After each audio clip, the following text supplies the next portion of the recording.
Hello, it is Sara Waggle, astrologer and leadership coach here for Moon Astrology Tarot, this time for the moon in Pisces. This is June 26th through the 28th, and we are leaning into that Saturn stationing retrograde on the 29th. But of course, because this is an outer planet, we're feeling it. Well, not really an outer, it's a middle social planet. But we feel this Saturn station. And with this moon being in Pisces, a water sign, Cancer is a water sign.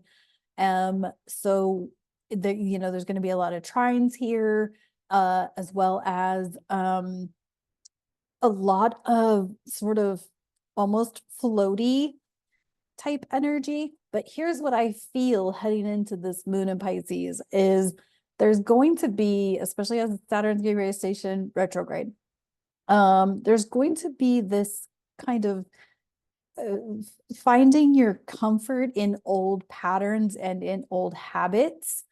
And Saturn is kind of standing there, the old man saying, don't do that shit. Don't go back to those old ways. You don't want to be in those old patterns.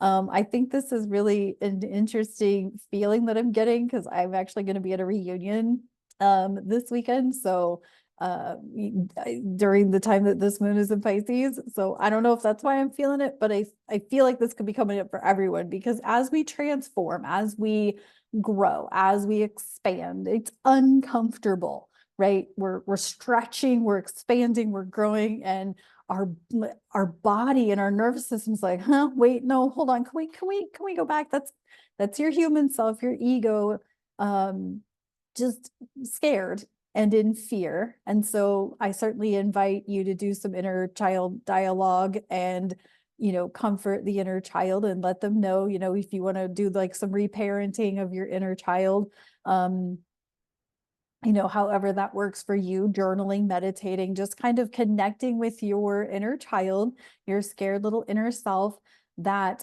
doesn't want, that's afraid of the next level up, right? This whole year is about us really letting go of old ways of being, old habits, old behaviors, old wounds, and moving into something new. And this something new may or may not happen in 2024, but certainly has the opportunity to happen in 2025. And so I'm speaking a little broadly here, but that's because a lot of this stuff keeps coming up just because the way the transits are playing out. And so Cancer is loaded with Mercury, Venus, and the sun, and then Pisces with the moon and Saturn and Neptune. And, we've also had a lot of activity with Chiron this year. And so, because we're still in the effect from that solar eclipse from April 8th, the conjunct Chiron. So as you are feeling through this, I feel like don't get caught in an old trap. I feel like this is the moment where it could happen. So if you are somebody who has a history of, same old bullshit, different day with relationships or with a job or with, a behavior or a habit or whatever it is, this could be a moment where, you can, let Saturn kind of be the disciplinarian and, not fall back into that. And, maybe this is the time when you do like a 21-day challenge or a 21-day cleanse or a 21-day, I don't know, detox or something like that. I don't know that I'd necessarily recommend a detox right now, but I think you know what I'm trying to say, like a habit shifting type of thing where you take on something new for a stretch of time long enough to reestablish a new habit. And so something to that effect. But I feel like this weekend really could be that weekend where, or I guess it's not the weekend, but because it's midweek through Friday. Yeah. But this could be that stretch of time where you just kind of, get sort of blindsided or manipulated back into an old habit or way of being. So I feel like just kind of be on your guard a bit, open to maybe something new, and sort of be on the lookout for something old that may be reemerging that you're like, no, no, no, no, no, no, no, we've played that game before, not doing that shit again. So I hope that makes some sense. Um, yeah, I feel like this could be some good, really good energy to really noticeably make a shift. But I don't know, because I don't feel like the shift is going to actually happen. It's kind of going to be more like the universe is going to throw you a test. And we all love that, right? The universe is going to like throw you a curveball, like, what? Um, so yeah, so that's what I'm feeling for this moon in Pisces.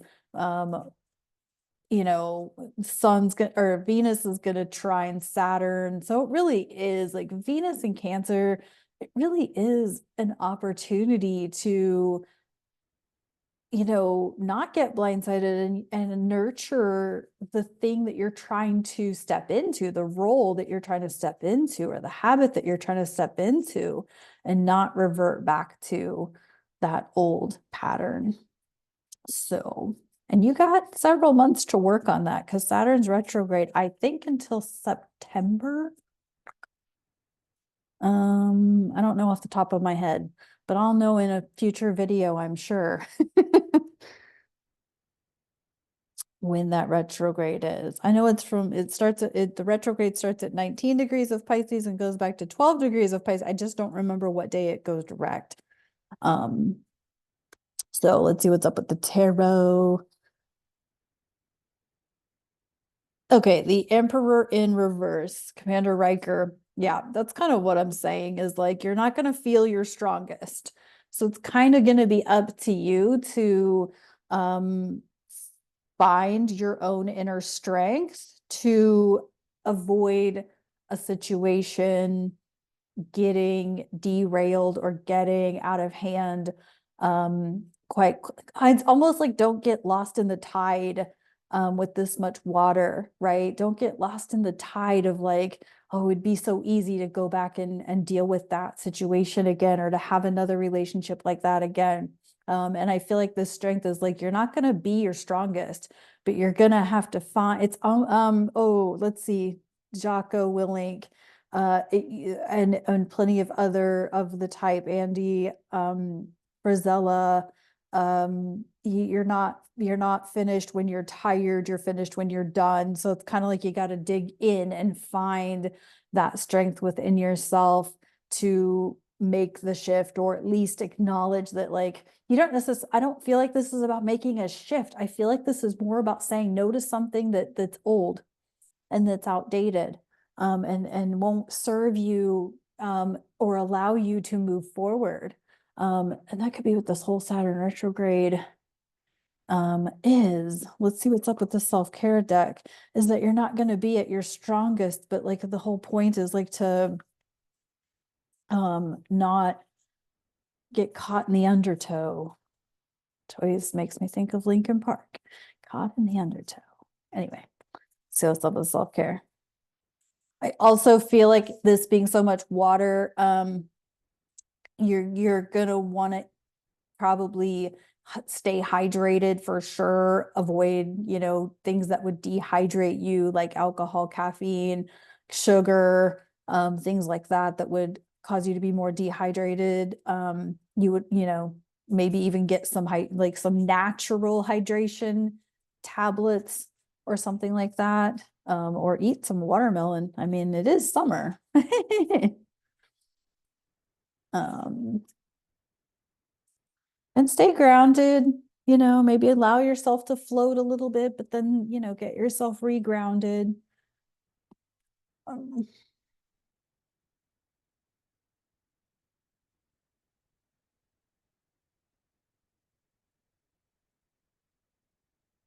take a walk.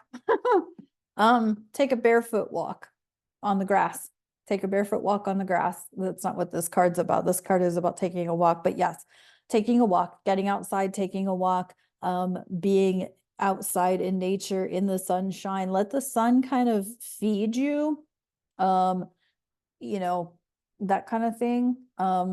I mean, if you have to walk inside, you have to walk inside, but even if you can get 10 minutes outside and 10 minutes or 5 to 10 minutes outside barefoot in the grass would be super helpful for you to connect with the earth, because this amount of water energy could really have you feeling like kind of swimmy, floaty, and then the grass, walking in the dirt or in the grass will really, kind of pull your energy back into the earth. And if you've ever done a triathlon, which many of you probably have not, and that's okay. Maybe some of you have done a triathlon. But when you are out swimming in a triathlon, you're of course in a wetsuit, which gives you a little buoyancy in the water, and then you're in the waves of the water potentially. And so one of the things that they tell you at the end of towards the end of your swim is to really start kicking with using your legs more, because most of the time you're really kind of you're trying to use your feet, but you're not really doing that. So what you've done is you've not used your legs for however long you've been in the water, right? Which could be anywhere from, 10 to 30 minutes or however long the swim is for the whatever size triathlon you're doing. And so they really tell you to start kicking as you get close to the finish of the swim, because by the time you try to get up and out of the water, your legs haven't worked for a minute, and now you've got to like get up through the sand or the dirt of the water and run over to the transition and get out of your wetsuit and get on your bike and go. So then you've got to put your legs in gear. So you know what I'm saying? Like, you've got this buoyancy, but you've really got to use your legs to get you moving so that they remember how to do their job. So yeah, we've got take a walk and strength in reverse. You're going to have to find your strength. You're going to have to remind yourself to start using your legs towards as you're swimming, so that your legs don't forget how to work. All right, that's this moon in Pisces. Of course, links below for the Cancer season, sun and rising signs. You can buy me a coffee. You can book a reading with me.